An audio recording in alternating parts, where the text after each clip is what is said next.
still stuck in the loop of just watching the same 3 minutes and 45 seconds over and over.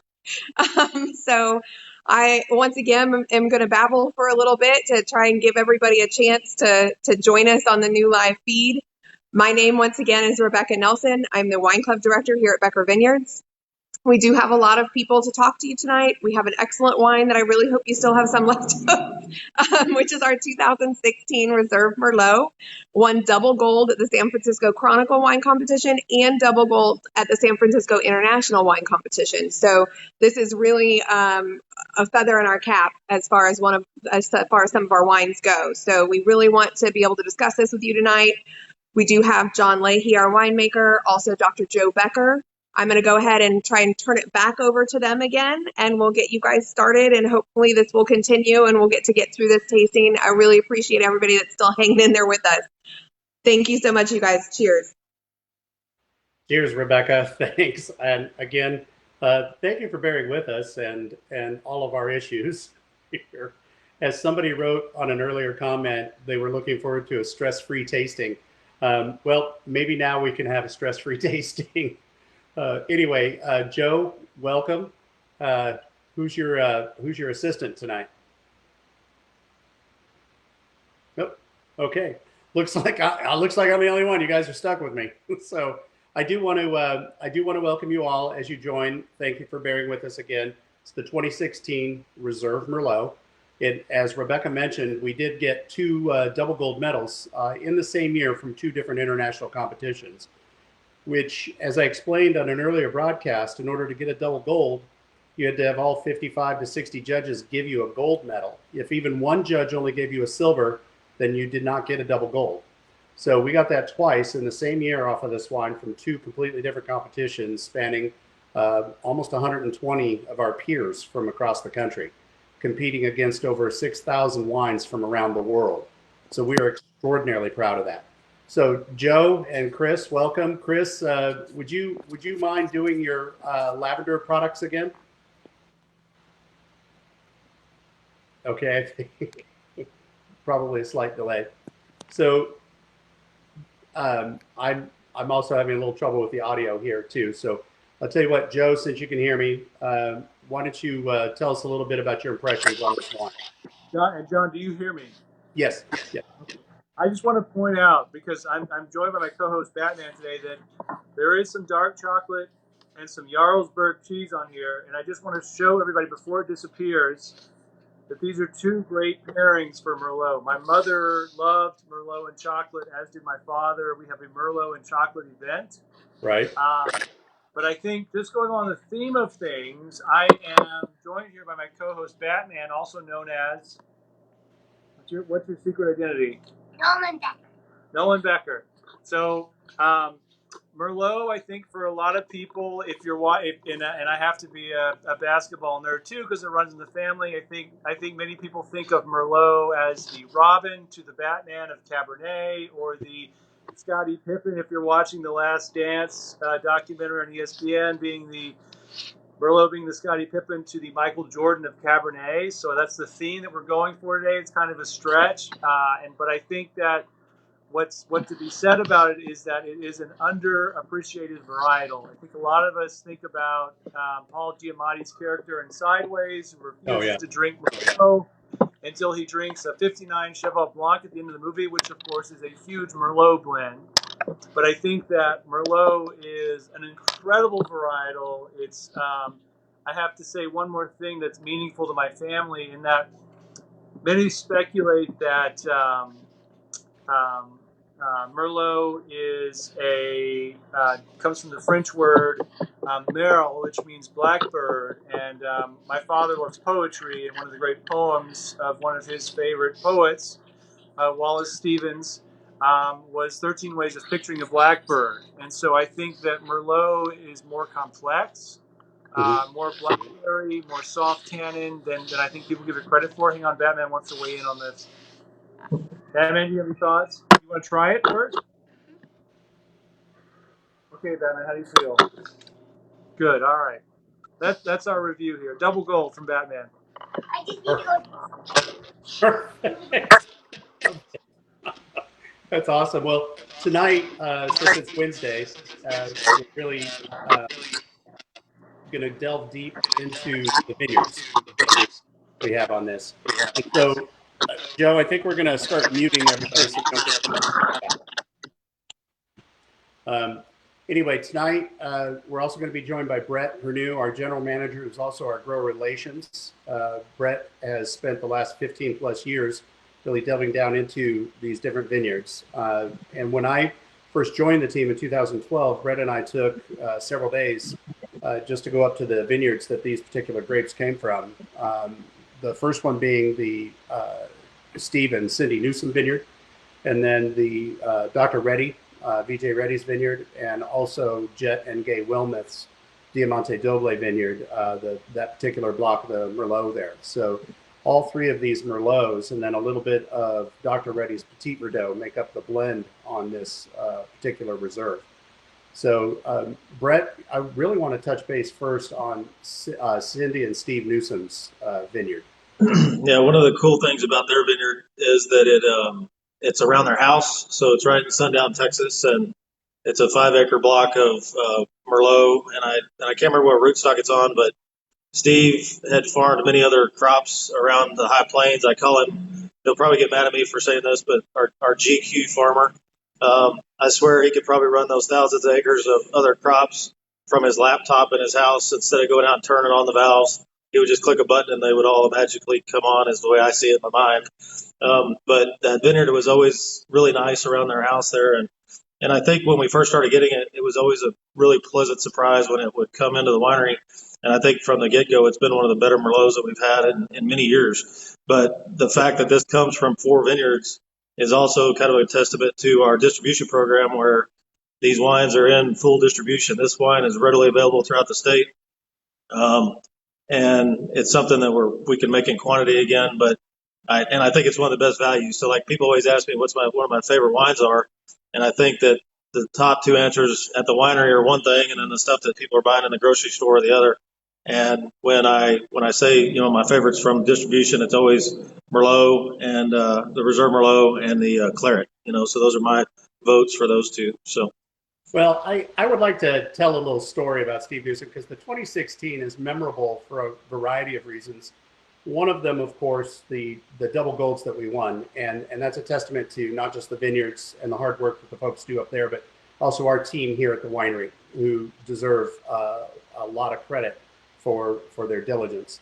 But this story is a little more intimate. So every year, Bret and I take turns going up to the vineyards to look at the fruit at various stages of development during the summer and fall.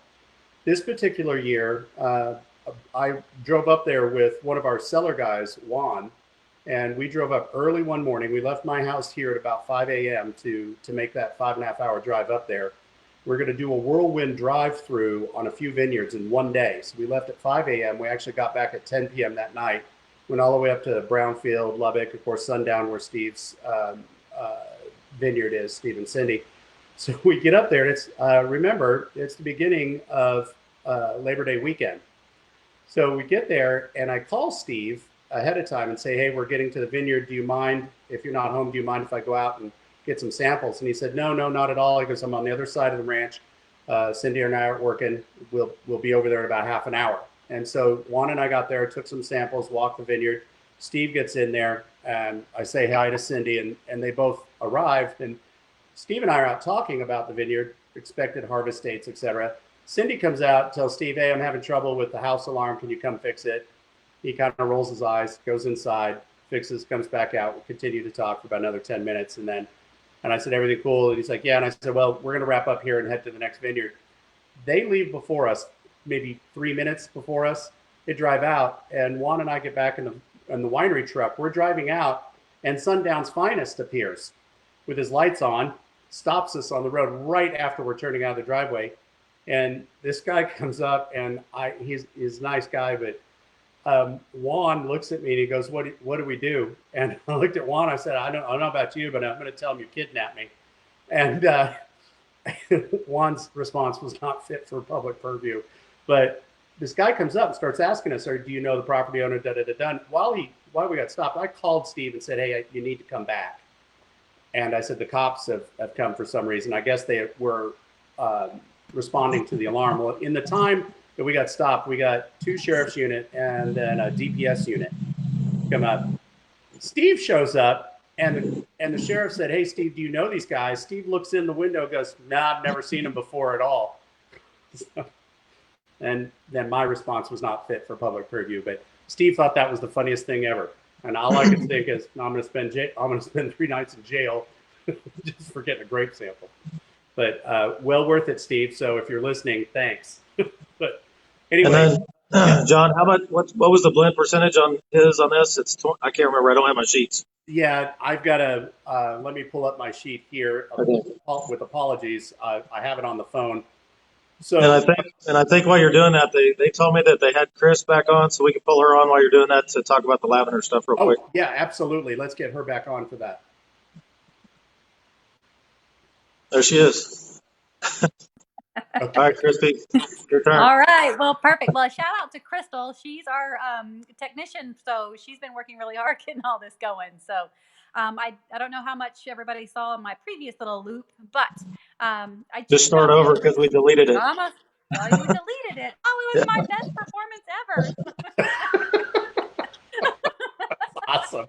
So, on Monday, I kind of, my words weren't correct, and I just wanted to let everybody know that we did postpone Lavender Festival. It is not happening this weekend. So going live is very stressful, and over the 22 years that we've done Lavender Festival, Mrs. Becker has always been so amazing. She always called the TV stations in San Antonio and got me on TV. It was I was so nervous always, but she would hang out in the background. We would meet at this TV station. She would be behind camera. She didn't want to go on camera. And I would go on and she would just kind of like give me a nudge or a look if I forgot something. So it was always fun to have her there, and it kind of just calmed the nerves. So she'd probably be chuckling right now about all of our mishaps tonight. So, but we had a few questions about the lavender products we featured on Monday night. So I thought I would just briefly touch about it. This one was the shower gel. So we had the questions of the shower gel. Can you use it as a hand soap? And yes, you can. Everyday use, it's got lathers really nicely. It has great lavender fragrance. It's made with the grapeseed oil, green tea, calendula, essential oils. So we also had the therapy cream we talked about. Here we go. This one, yeah, is the favorite. It's very nice. It's real thick. Grapeseed oil, lavender oil, shea butter. It's thicker than our lotion. We still have lotion on the website. Now on these products, when John is finished using the grapes, I get the grape seeds and skins and I dry them and I send them off to a company and they extract the oil. And that's where a lot of our products, the number one ingredient is the grapeseed oil and extract. So it's very, it's high in antioxidants. It's very moisturizing. It's got a lot of great benefits. So it works really good for us because we have a lot of grapes. Yes, we do. I'll add it. Brett, what was it last year, Brett? What, how many? 5? Oh. Okay, so we were ordering these lavender products, and I thought we were going to take, we found out from the lab how high the numbers in resveratrol were on grape skins and seeds. Mm-hmm. And so it just so happened that we had been pressing the components that we used in the Raven, which is now called Ranger Haze, the first time that we made this. And I thought we were going to get rich selling trucks and trucks of grape skins and seeds because we have, 30 semi-trucks worth that we dump. And so when we ordered 10,000 units of each of those products, plus about 3 or 4 other ones that we make, but she forgot to mention that grape extract is the number one ingredient in those line of products. Yeah. So it's really cool that the number one ingredient listed on those is Vitis vinifera Becker Vineyards grape extract. And we should have put what the grapes were that were on there to make it even more cool. But I thought we were going to get rich selling. Yeah, I thought we were going to get rich selling skins and seeds. And after all those 10,000s of orders, I think they only needed like 600 pounds. So my dreams of getting rich and selling grape seeds went down the drain pretty quick. So anyway. Well, Chris, I'm going to endorse that hand cream again because they did nothing better on dry, cracked hands, especially when you're outside working all the time. That stuff's awesome. Well, and I think, this is supposed to be Grower Wednesday. Getting back to the grower thing. Yes. The growers that we're buying grapes from are supplying the products that we need make all these other cool things that are at the winery. And we have so many other ideas, I guess, with the hands-on approach from growing grapes and lavender and artichokes and all the things that we've done. So I'm going to get back to the grower side. So John, get back to the blend. I absolutely back to the blend. Thank you for joining us, Chris. So the blend for everybody at home on this. Go ahead. I'm loving the way this is opening up. I'm kind of glad we had a bit of a delay. It's allowed this really to open quite a bit. So from the Jet and Gay Wilmeth Vineyard, we've got 28% of their Merlot. The Ready Vineyards supplied 28% of the Merlot. Steve and Cindy Newsom supplied 28% of the Merlot, so a third, all the way down. Then absolutely the Canada Family Vineyards comes back into play here. I actually put in 10% Cabernet into this blend, and then 6% Petit Verdot from the Ready Vineyards. So, Jet's, we always talk about Jet's Cabernet. What we never really concentrate on is the equally impressive Merlot from his vineyard. And every year, that's the first block I like to look at when I go up there. I love looking at everything else, but I really, really love that Merlot block. It is just so gorgeous. But and I'm not sure how old it is, but it's got to be at least 15 years old, 16. I think so. Yeah. So Joe, do you remember? What were you saying? Go ahead, Joe. They got if you can hear me, and I apologize. I also think too it's worth mentioning the Ready Vineyard because they've made incredible Merlot for us for several vintages. We've put it in our Invierno program as well. One of our Invierno being one of the 4 seasons, Quattro Stagiones, and it made incredible Merlot for us also.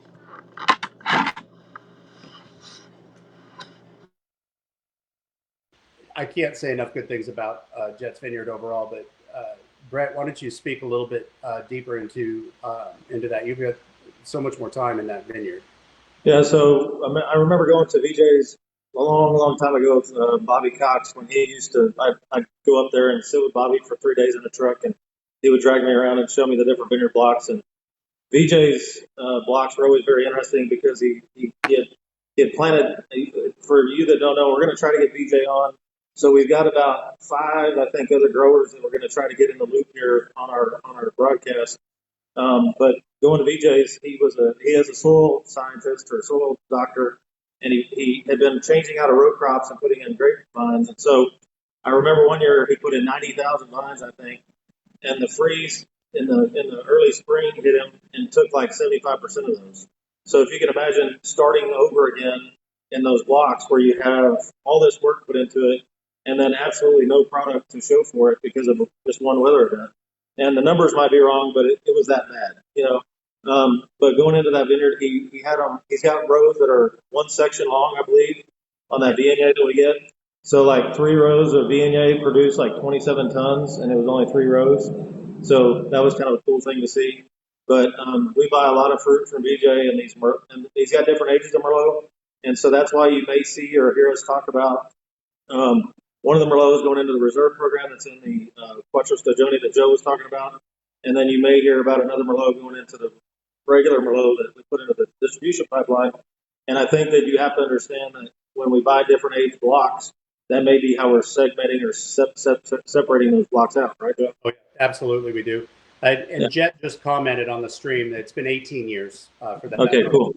Yeah. Thank you, Jet, for keeping us straight.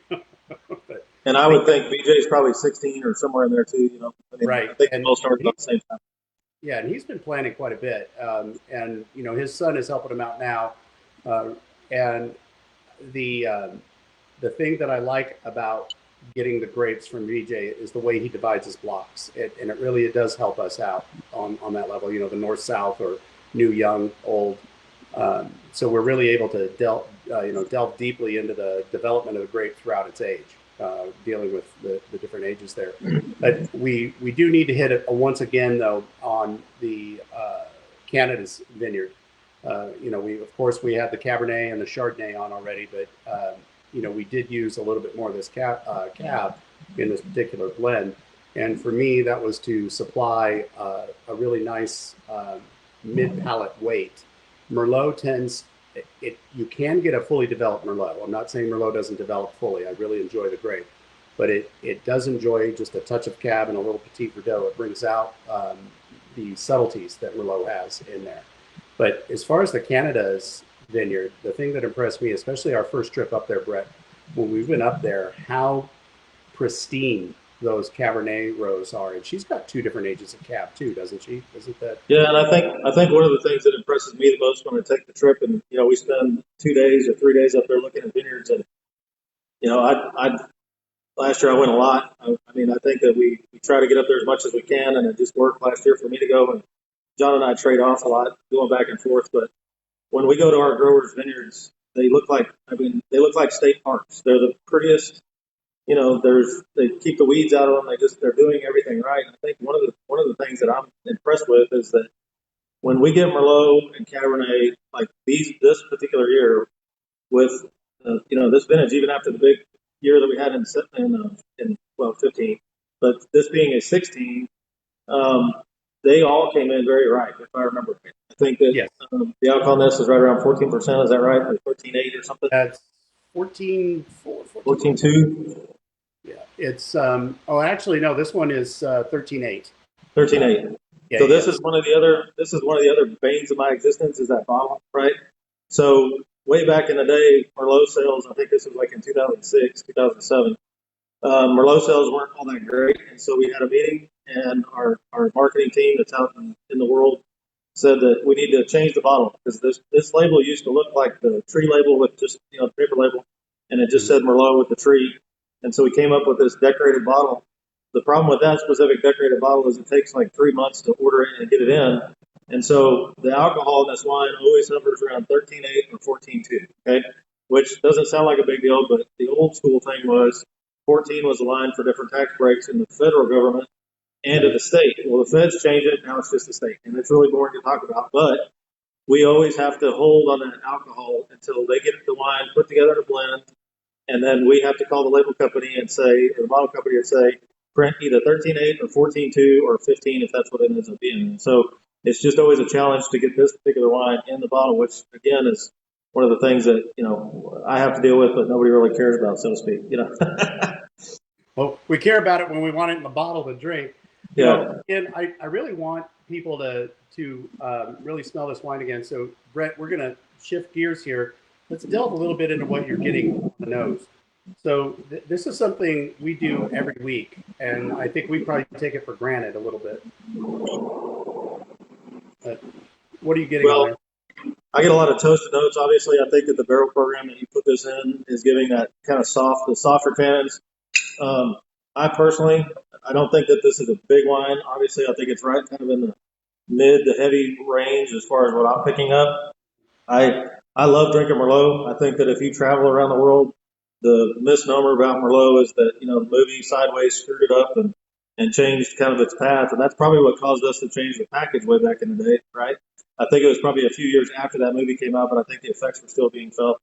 But I think that this is kind of a softer, feeling Merlot.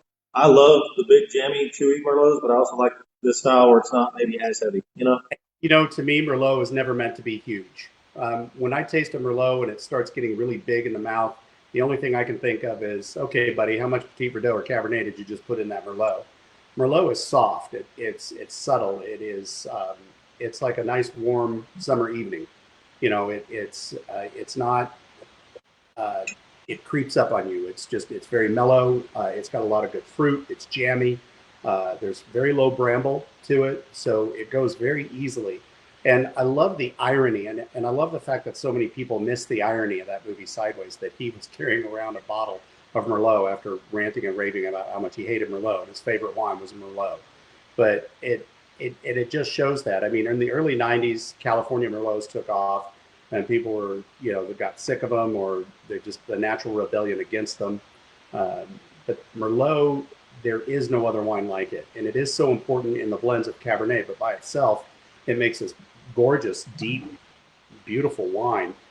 We did use, in 16, we used a fair amount of French oak on this. I recirculated some of those one-year-old white barrels into the Merlot program. So Chardonnay and the Sauvignon Blanc of Viognier that took some of the harshness away on those barrels, and we were able to put those 1 year used French oak barrels into brand new French oak barrels, and then we did use 3 and 4 year old neutral American oak on here. So we didn't really put much new American oak on this wine at all. It's pretty. Well, do you remember the 2012 vintage when we went through it out of your first year? Mhm, We mhm. we kind of had an idea of making this big blend of Merlot, and we went through and we were tasting all the barrels out of these different producers we just named, and we're like, holy cow, we can't just blow these into one tank and call it Merlot. We're going to do a lot of cool things with it. Right. And that's when we brought back the Four Seasons, the Quattro Stagioni, and we Yeah, took different growers and put it in there, right? Yeah. Well, yeah, we did. We wanted each grower in that 2012 series to and to show off those Merlots. That was the first one. But 2012 was also the year we made an estate reserve Merlot, and I was able to age it for 3 years in barrel before we bottled it. And there still is some at the winery if y'all are interested, but it was a really nice experiment to be able to do. And again, it's Merlot, so it held up to it. So I have that really hidden, by the way. It's buried. I mean, it's really hidden. Yeah, exactly. Hey, I've got a few questions here that people are coming in. I apologize. I'm going to read them off my phone, so I'm getting the feed there. It's first question is, the wine is amazing. Are we able to order any at any time? Again, Sorry. this No. yeah, yeah. No, we're a retailer. We don't want to sell it. Yeah, no. This wine is available. This particular wine, the 16, no, it is not available out in the general marketplace right now. This is a library selection wine. So this was part of the tasting.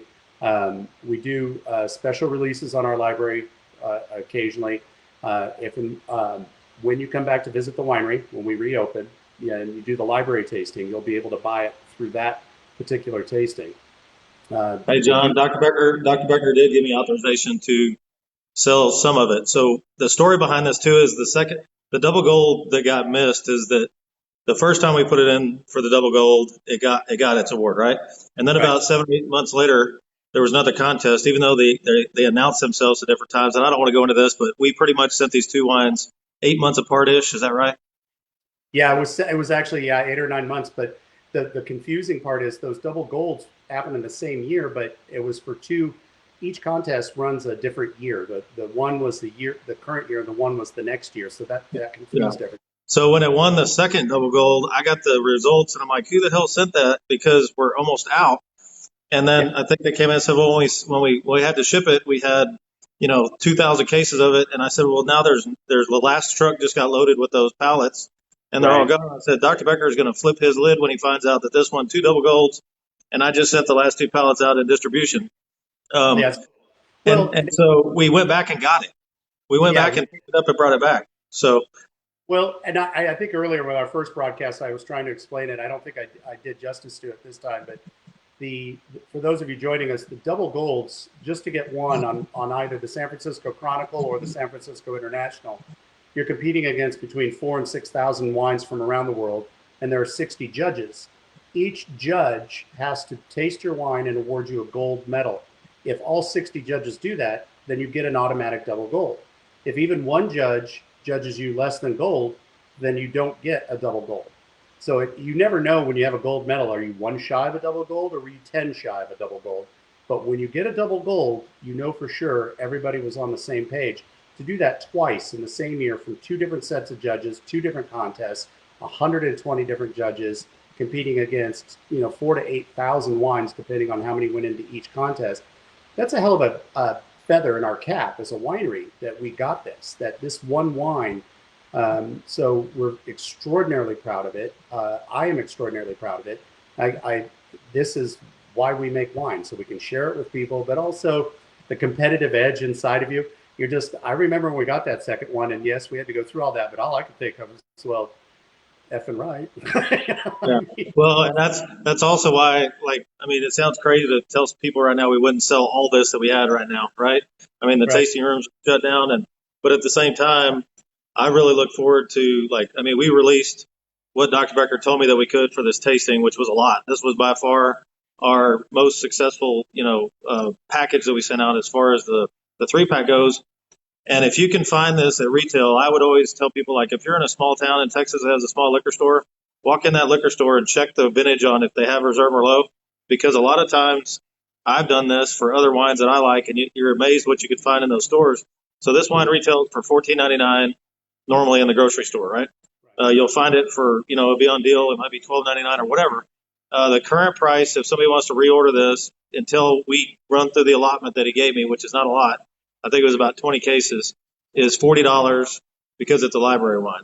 Yeah. Normal library wines are $80. And so he's doing that to kind of say, hey, look, if you like this is what it costs. So.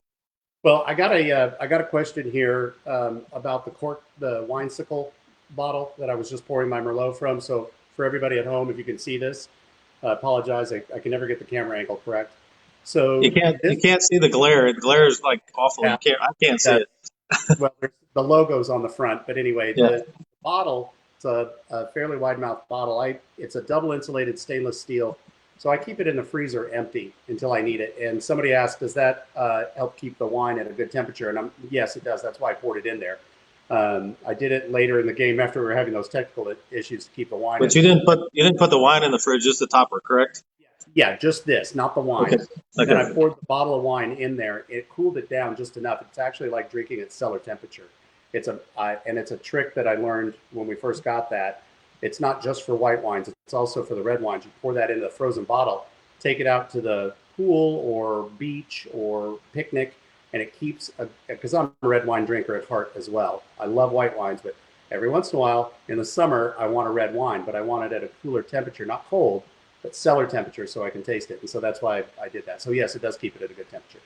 So folks, I want you to keep your questions coming. We will do a Q&A after this and post it. Everybody on the side panel, Bret, while we were talking, you mentioned Sideways. That got an entire movie category going again. Oh, really? Yeah. So before we wrap things up, really, what is your food pairing for this? Oh my gosh, I drink a lot of this. I think that, I said quail the other day. I think that this goes from quail to steak to almost anything in that range. Mm-hmm. And we talk about these different cheeses, and I think that you had something that you were going to talk about a food pairing you're going to do on Friday again. Oh yeah, yeah. With the cheese, but I'm not trying to dodge the question. But at our house, and here's the other thing with food wine pairing with us. Like, we tried almost every wine with every food, and you're going to sit there and try it, and there's going to be epic fails, and there's going to be epic successes that you don't expect. I would not be afraid to serve this with chicken, with the right sauce, yes. Especially if you got a chicken with cheese or something like that on there. It goes with a million things. It does. So one of the dishes that we've done with this, and it's not a traditional dish, but it's a shout out. So we had some questions last week from some folks who like to eat vegetarian or vegan foods. And one of the dishes that this wine will go well with is a white bean and kale soup or stew. You can make it completely either vegetarian or vegan. We do it at home. We don't use any animal byproducts when we do that soup, just because that's what the recipe is. And it does very well. It holds up to, but it does need some fat. So you need to use some avocado. We make that soup, and then we'll decorate the top with fresh cilantro and diced avocado. So it needs some fat to hold up to it. But if you've got anything in there, be it a cheese or a vegetable fat, it will hold up to it. One of my favorites, all-time favorites with this is pizza night. I love this with a good pizza. So I will go with that.